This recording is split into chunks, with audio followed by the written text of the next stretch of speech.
I lied to you, you know, about why I left Orlais.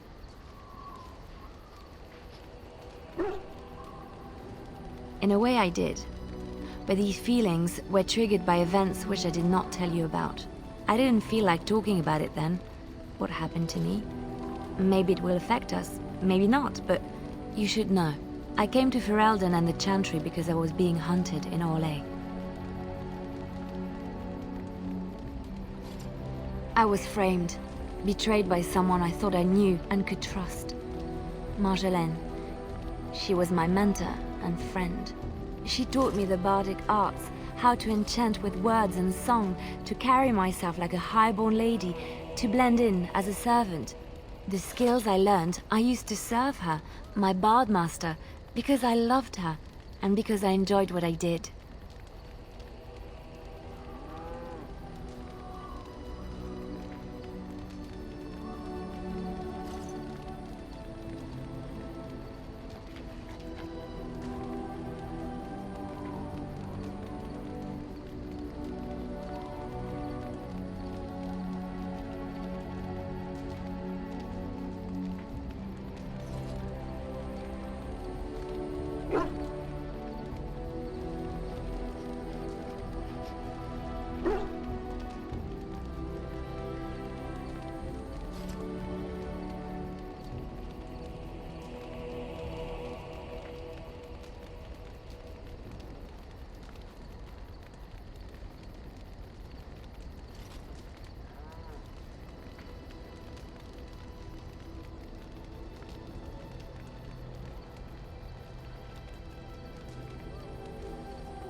She was a remarkable woman. I cannot fully express the admiration I had for her, or the depth of my affection. I thought I knew her. My devotion to her blinded me to her less than noble attributes. You can say it was my fault. There was a man I was sent to kill. I was to bring Marjolaine everything he carried. I don't know who this man was. She gave me a name and a description, and I hunted him down. I found documents on his body, sealed documents. It turns out that they were. My curiosity got the better of me. Something told me that I needed to know what was in those letters. Marjolaine had been selling all kinds of information about Orlais to other countries, Nevarra and Antiva among others. It was treason. Some. But I had always assumed Marjolaine only operated within Orlais. This was an unhappy surprise for me. My life as bard taught me that my loyalties should be kept fluid. My concern was not that she was a traitor, but that her life would be in danger if she was caught. Orlais has been at war with so many countries. It takes a harsh view of such things, as I later discovered. I should have left well alone, but I didn't. I had to tell Marjolaine I feared for her life. She brushed aside my concern. She admitted her guilt, but said it was in the past. That is why the documents had to be destroyed, she said. I believed her. I kept believing up till the moment they showed me the documents, altered by her hand, to make me look the traitor. Yes, the Orlesian guards. They captured me.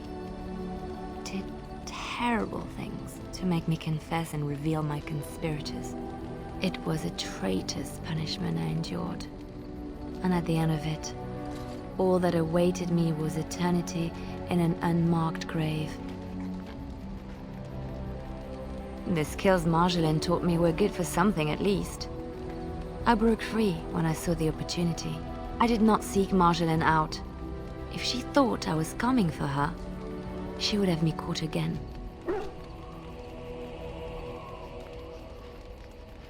I was tempted to confront her. I was furious, betrayed.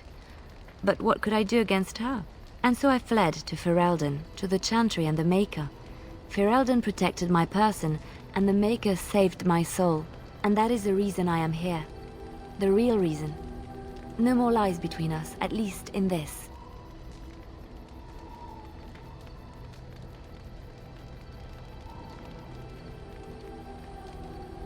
It feels good to have this off my chest. Thank you for listening and understanding. Oh, it's been a long day. Rest would be welcome. Yes, of course. I am just a little weary. As you may have noticed, I'm no spring chicken. Ha, very funny. But in all honesty, I do not know how many years I have left in me. I have lived for such a long time, but there is always something else to do. And I have to keep going in order to do it. I think I will be glad when I am done.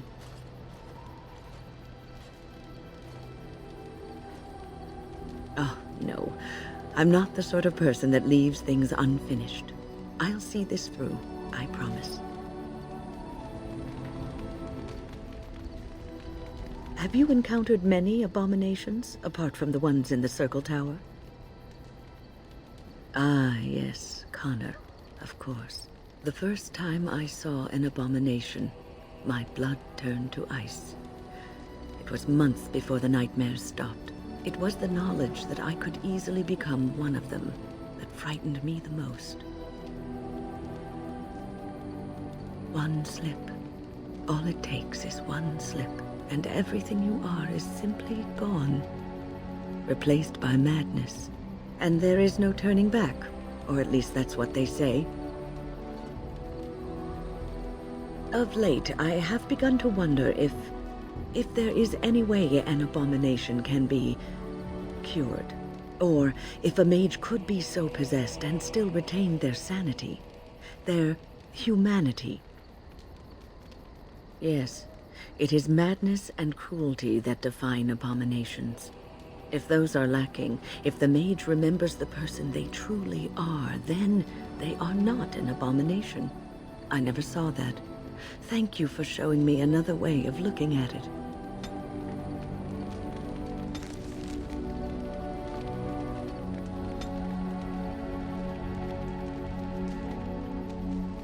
So, tell me, how did you become a Grey Warden?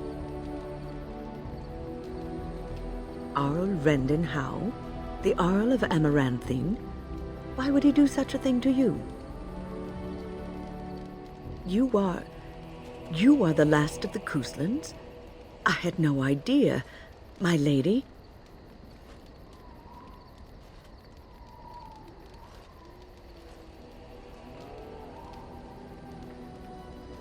Yes, I suppose so. You can no longer have a title, can you? But that does not mean you must forget utterly where you came from. Take heart, dear friend. You survived, even when you were not expected to. We do not know yet what lies in store for you, or the name you carry. It is not so bad, is it, being a Grey Warden?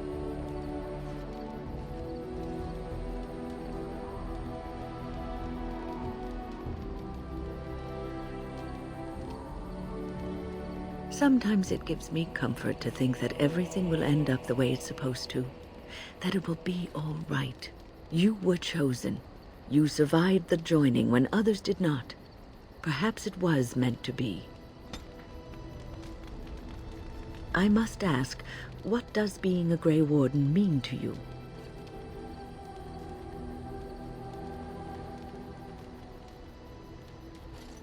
There's that, of course. But there's more to being a Grey Warden than killing Darkspawn and saving the world from the Blight. Ultimately, being a Grey Warden is about serving others, about serving all people, whether elves or dwarves or men.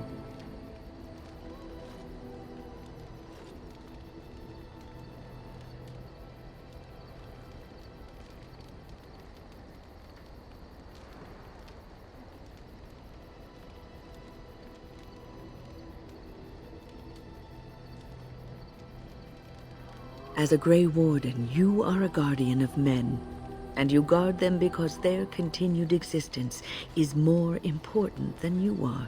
Thus it is you who serves, not they.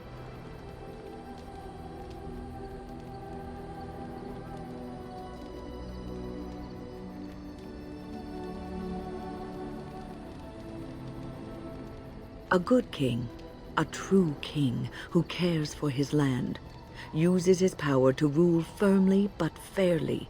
He serves his people first and foremost. The king who does not do this, who believes that he is entitled to his power, who abuses it and uses it for his own means, is a tyrant.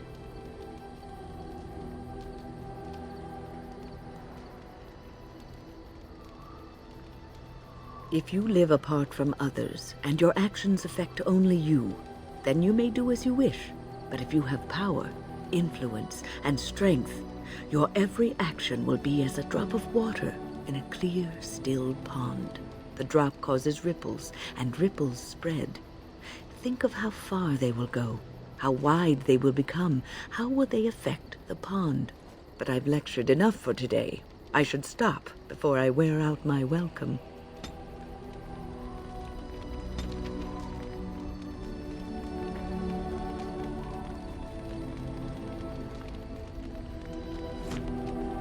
Is there something you need? I assume this is for the Arl's son, the young abomination, yes? There is something that can be done, though it is not a simple matter to accomplish by any means. There is a connection between the child and the demon, one which can be followed to the demon's true form within the Fade. There the demon can be battled directly. The difficulty lies in entering the Fade. Only a mage can do so, but it requires a ritual that calls for both lyrium and a group of mages. And we possess neither of those things, obviously. And even had we those things, there is no guarantee that a single mage, alone, could defeat the demon that controls the child. Is there something you need? The circle is in good hands. Irving knows what to do, and he doesn't need me underfoot. For now, I will support those that battle the Darkspawn. I do feel I left things unfinished in Ostagar. There is so much left to do, and I would be part of it.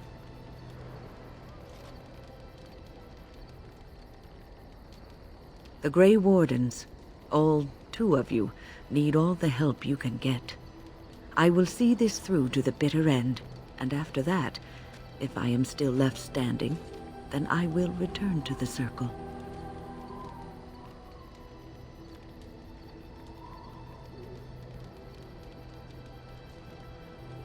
No, of course I don't. I'm old and unsure of what I'm doing. Actually, I'd rather be in a warm chair in the sun, being served pudding or some other easily digestible food. I know. I was just teasing. The ability to laugh at myself is something I developed too late in life. But to allay your fears, yes, I am sure this is what I want. Is there something you need? I will answer to the best of my ability. People don't become mages. They are born mages. The talent just surfaces later. But you are asking how I ended up at the Circle. I was brought there by the Templars, just like many of the other apprentices. I don't remember very much. I was very young then. I didn't have a family. I never knew my real parents. My earliest memory was of hiding in a hayloft on a farm, trying to keep warm. I was found, and the farmer's wife was kind enough not to send me away. But they had children of their own, and I was never made to feel welcome. The eldest son was the worst. He was always calling me a stray, and throwing anything he could get his hands on at me. And I don't know how it happened, but one day, he just found his hair on fire. Fortunately, there was a large trough nearby. I had singed his hair and eyebrows, but injured little other than his pride. Who knows what they would have done to me had he been more seriously hurt. Thankfully, all I had to endure was a few nights locked in a cold barn with a bowl of water and a crust of bread. The Templars arrived several mornings later.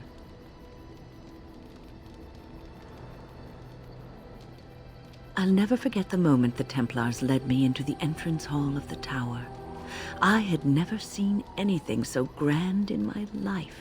I stopped being afraid then. I knew I was home.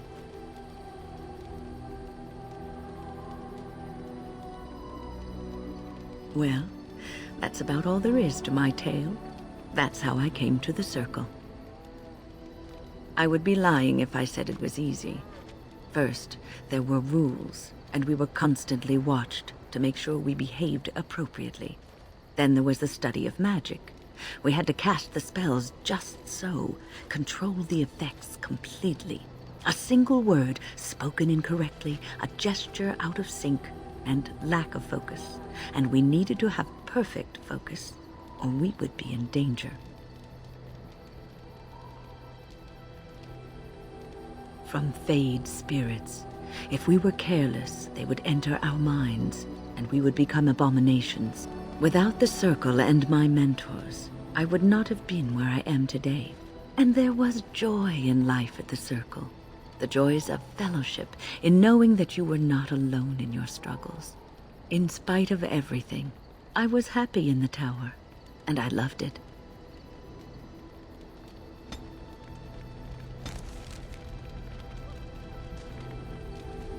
Is there something you need? I will answer to the best of my ability.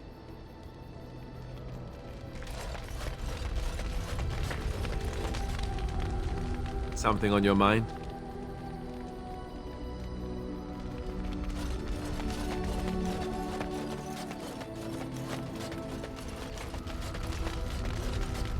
I have a thought. Ah, such wit!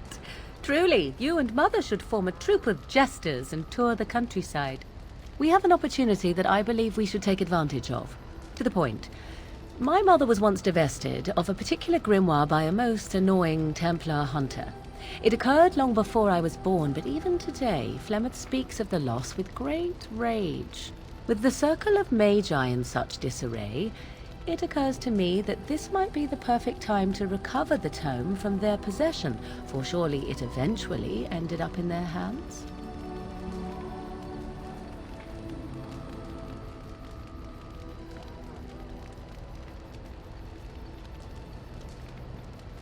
Here's a book of spells, of the sort that Flemeth has dabbled with throughout her long life. 'Tis not the sort of thing that would benefit a mage of the standard variety. They were taught a different path. I, however, was taught by my mother. I know a way around the wards my mother would have placed on such a tome. I know the language that she would have written it in. I would find such a tome most useful. Useful in the way that it might increase my power. Useful in the way that I would become more useful to you. Does that not follow? Dangerous? All knowledge is potentially dangerous. If you have some fear of me such that I should not be allowed such knowledge, then by all means deprive me of it. I have no ulterior motive for seeking it, however. It did not occur to me when we were still in the Mage Tower. I wish it had. Truly, Mother has assumed for a long time that the tome was lost forever. I only remembered it now after thinking what treasures might be found in the Circle of Magi's tower now in its condition. My eternal gratitude? At the very least, it shall enable me to help you more. Is that not worthwhile? What is this? The grimoire? Ever since we discovered the condition of the Mage's Tower, I had wondered if it might be recoverable, but I had yet to speak of it to you. How fortunate that you found it on your own. You have my thanks. I will begin study of the tome immediately.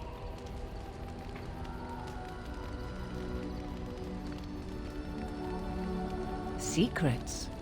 My mother has many of them, and this tome represents the one time that they were able to get away from her. I do not intend to squander this opportunity to learn more than Flemeth wished me to know. This should be interesting.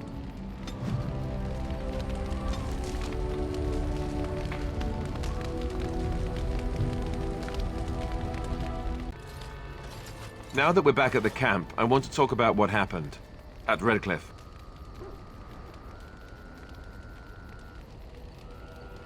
I just wanted to thank you. You went out of your way to save the Isle's family, and you did it. Even though it would have been easier not to. There's been so much death and destruction. It makes me feel good that at least we were able to save something. No matter how small. I owed the Isle that much. You're right. Hopefully, by that time, there's still enough of Ferelden left to save. Good. Now that the warm, fuzzy part of the day is over with, we can get back to the ritual dismemberments. Oh wait, it's not Tuesday, is it?